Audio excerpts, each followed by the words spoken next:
friends. I am Miss Cherry with Ventura County Library. Thank you for joining me today for story time. Let's start with a silly joke. Let's see. What joke do I have for you today? What kind of chicken is the funniest? What kind of chicken is the funniest chicken? A comedian. Get it? Comedian? All right, let's start the day with some stretches. Let's just open our arms up wide. Come back together, feet together, hands together. Let's say good morning to the sun. Good morning, sun. And good morning to our toes. Good morning, toes. Now let's put our hands together. Can you make a triangle with your leg? And we're going to be a tree. Don't forget to breathe. Deep breath in. Let's put our arms out. Let's be a great big tree blowing in the wind. And it's fall, so our leaves are going to start falling down. Deep breath in. Long breath out. Okay, we're not done being trees yet. We are going to sing a song today called Autumn Leaves Are Falling Down. You'll recognize the tune, so we'll do it twice. That way we can have once to practice and then do it again once we know it a little better, okay? So let's see, we're going to sing Autumn leaves are falling down, falling down, falling down. Autumn leaves are falling down all around the town. Wind will blow them round and round, round and round, round and round. Wind will blow them round and round all around the town. Drifting gently to the ground, to the ground, to the ground. Drifting gently to the ground all around the town.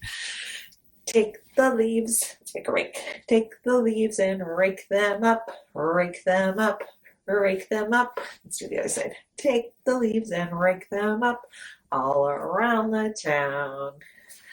Nice singing, friends. Let's do it one more time. Sing. Autumn leaves are falling down, falling down, falling down. Autumn leaves are falling down all around the town. Wind will blow them round and round, round and round, round and round. Wind will blow them round and round all around the town. Drifting gently to the ground, to the ground, to the ground. Drifting gently to the ground all around the town. Take the leaves and make a rake. Rake them up, rake them up, rake them up. Take the leaves and rake them up all around the town. All right, nice singing, friends. Let's get reading. Let's make our book so we can take a look, okay? Let's take a look at this book. Here is the cover. We open it wide. Here are the pages hidden inside. There are words and pictures. We look and we look, and when we are finished, we close up the book. Our first story today is Little Elliot Fall Friends by Mike Curato. And thank you to Macmillan Publishing for both of the books that we are going to read today.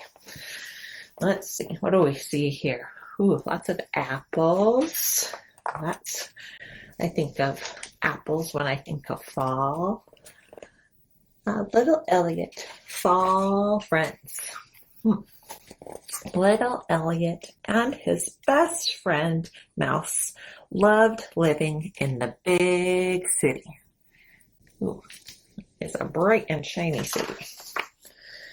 But sometimes the city was too dirty and too loud and too busy. We need a vacation, said Mouse. Later that morning, Elliot and Mouse boarded a bus bound for the country. They could see the bright autumn leaves as the big city slowly disappeared behind them. Elliot and Mouse got off the bus and smelled the fresh air. Wow, said Elliot. The country is even bigger than the city. I'll race you to the top of that hill, said Mouse. And at the top of the hill, Elliot and Mouse could feel the breeze and the sunshine and the soft grass. Neither spoke for a long, long time. Then Elliot's stomach growled. I am getting hungry. Looks like there's some apple trees down there, said Mouse. Oh, I'm going to pick some apples. The country is delicious, said Elliot. And fun, said Mouse. Let's play hide and seek. First, Mouse found Elliot hiding in the hollow log. Then Elliot found Mouse hiding in a pumpkin patch. Elliot picked the perfect hiding place. Mouse will never find me here, he thought. Elliot was right. He waited and waited, but Mouse never came. Where could Mouse be? Elliot thought. Everything was still, very still. Then suddenly, Elliot smelled something delicious. Wonder what it is. Something that smells so good. Must be worth looking for, he thought. What was it? What is that? I found you, said Mouse, leaping from behind the pie. Mouse, said Elliot. When I couldn't find you, my friends and I baked a pie, said Mouse. I told them you would follow your nose. Nobody knows me better, said Elliot. Later, they all gathered for a fall feast. To new friends, said Mouse. To new treats, said Elliot. That night, Elliot and Mouse nestled into the hay and took turns naming the stars until they both fell fast asleep. Look, who do you see in the stars? It's Elliot and Mouse. Oh, it's little Elliot fall, friends. This sweet little story. Let's see, friends. I think it's time to sing some more songs. Let's see. This is a fun song that I learned recently, and we did it in another story time. It's called Knife, Fork, Spoon, Spatula. So I'm going to push you back just a little bit so you can see my arms a little better. This is a fun one to work practice and see how fast you can do the whole song. So we're going to put your hands over your head like a point like this. You're going to be a knife, fork, so you have our prongs of our fork, and then make a circle over your head to be a spoon, and then big arms wide for a spatula. Okay, so we're going to be a knife, fork, spoon, spatula, cha-cha-cha. Ready? I'm a knife, fork, spoon, spatula, cha-cha-cha. I'm a knife, fork, spoon, spatula, cha-cha-cha. I'm a knife, fork, spoon. I'm a knife, fork, spoon. I'm a knife, fork, spoon, spatula, cha-cha-cha. Okay, let's sing it one more time and see if we can sing it really fast, okay?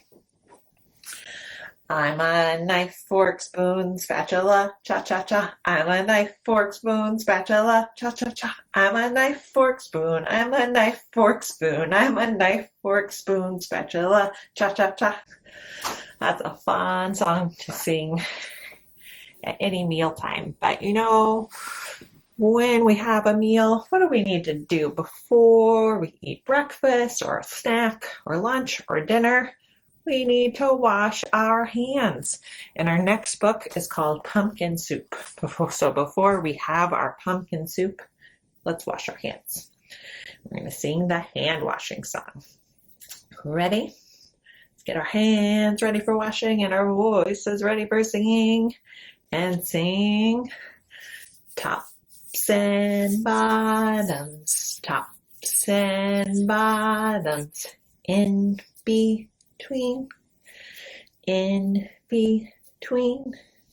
rinsing all the soap off, rinsing all the soap off. Now they're clean, now they're clean. Then we can also do a couple other moves, milking the cow, really get those fingers clean. And then, let's see what else. Can do butterfly hugs again. And then waterfall. All good hand washing moves. Okay, I think we're ready. I think we're ready to read Pumpkin Soup by Helen Cooper. And again, thank you to Macmillan Publishing for allowing us to read this story today.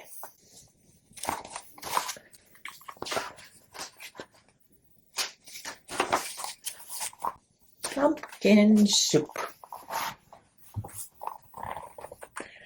Deep in the woods, there's an old white cabin with pumpkins in the garden. There's a good smell of soup at night. With luck, you might see a bagpiping cat through the window, and a squirrel with the banjo, and a small singing duck. Can you spot any of those things through the window? Pumpkin soup, the best you ever tasted, made by the cat who slices up the pumpkins, made by the squirrel who stirs in the water, and made by the duck who scoops up a pipkin of salt and tips it in just enough. They slurp their soup and play their song, then pop off to bed in a quilt stitched together by the cat, embroidered by the squirrel, and filled with fine feathers from the duck. And it's peaceful in the old white cabin. Everyone has his own job to do. Everyone is happy, or so it seems.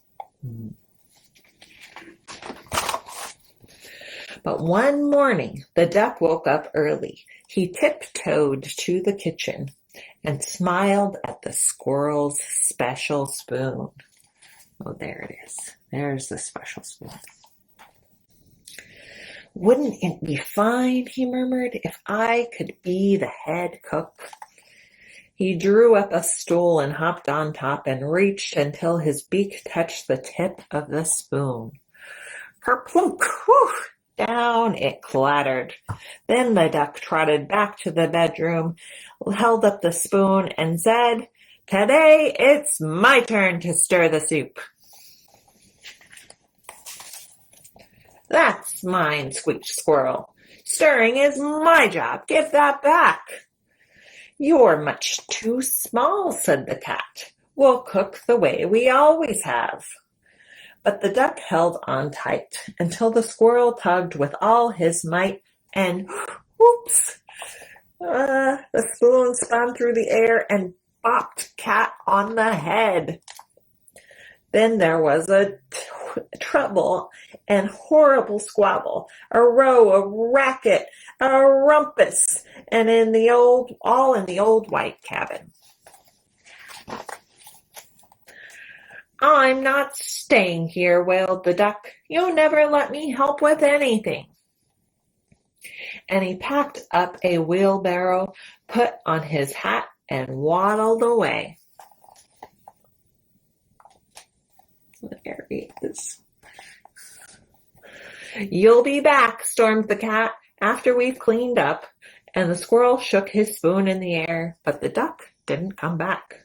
Not for breakfast, not even for lunch. I'll find him, scoffed the cat. He'll be hiding outside. I bet he's in the pumpkin patch. But the duck was not in the pumpkin patch. They could not find him anywhere. So they waited all that long afternoon. The cat watched the door. The squirrel paced the floor. That duck will be sorry when he comes home, they muttered. But the duck didn't come home.